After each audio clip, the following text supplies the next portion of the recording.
Կադրում թեյ է պատրաստում մի մարդ, որն ամբողջ տարի հոգեբանական աջակցություն է ցուցաբերել մարդկանց, լսել նրանց խնդիրները, առաջարկել լուծումներ։ Միայն թե մեր նկարահանող խումբն այստեղ է ոչ թե հոգեբանական աջակցության, այլև տոնական խորհուրդների ակնկալիքով։ Ամբողջ տարին մարդկային պատմություններ լսած հոգեբանն այս անգամ խոսում է ոչ թե խնդիրների, այլ հանգստի, լռության ու համերաշխության կարևորության մասին։ Ամանորը, նոր տարին, այն բոլոր սպասումների ժամանակն է, երբ պետք է մեր սպասումները դառնան իրական ցանկություններ, որպեսզի դառնան ուղղորդող քայլեր։ Այս պահին ավելի ջերմ մթնոլորտում պատրաստում ենք հանգստացնող թեյը։ Թեյ, որը կարող է համախմբել ամբողջ ընտանիքին։ Ամանորն ընտանիքով ավանդական սեղանի շուրջ են դիմավորելու, սեղանին կունենան տոլմա, ժենգյալով հաց ու հայկական այլ ուտեստներ։ Կարևորը սեղանի առատությունը չէ, այլ ընտանեկան ջերմությունը, ընդգծում է հոգեբանը։ Եթե կտեսնեք, ինձ մոտ է մեր ամենահայկականը, դդումը, ժենգյալով հացը, կամ եթե ավելի ճիշտ արտասանեմ, միգուցե ժենգյալով հացը, շատ կուզենայի հենց ճիշտ հայրենակիցներիս արտասանությամբ ասեի, բայց խոստանում եմ սովորել։ Այս տարի մենք մոտենում ենք ամենաավանդականին։ Ինձ հետևող մարդիկ գիտեն, որ միշտ ընտրում եմ այն վայրերը ամանորին, որտեղից իմաստությունը կարող եմ ավելի շատ վերցնել։ Այս տարին մոտեցել ենք ավանդական խոհանոցին։ Նրա խորհուրդն այս օրերին պարզ է՝ չշտապել, չվազել, ամանորը չվերածել հերթական հոգնեցնող պարտականության, երեխաների աչքերում չտպավորվել որպես մշտապես վազքի մեջ գտնվող ծնողներ։ Մեր ամանորյա վազքը միայն երեխաների հետ է և երեխաների համար է։ Այս ընտանեկան տոնը չի կարելի առանց վազքի, չի կարելի առանց թողուբոհի, որովհետև որևէ ուրախ առիթ առանց թողուբոհի չի լինում։ Բայց պետք է պարտադիր հիշել, որ եթե մեծերը ինքնանպատակ գոհացնում են ուրիշ մեծերի, ապա դա երեխաների համար չէ, ընտանեկան տոն չէ։ Երեխաները կարող են ամանորը հիշել հետագայում այն մտքով, որ ավելի լավ է փախնել երկրից, քան ծանրաբեռնվել ամանորը նշելով։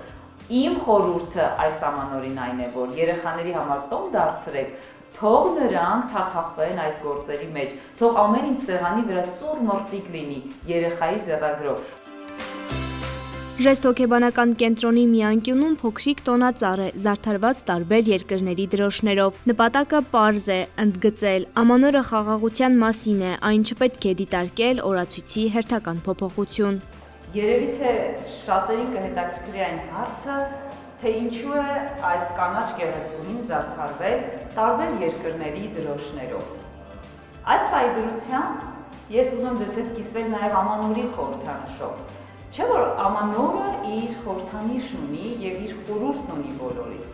Խորհրդանիշը որպես այդպիսին միայն տարվա ամփոփումը չէ, միայն բարեմաղթանքները չեն։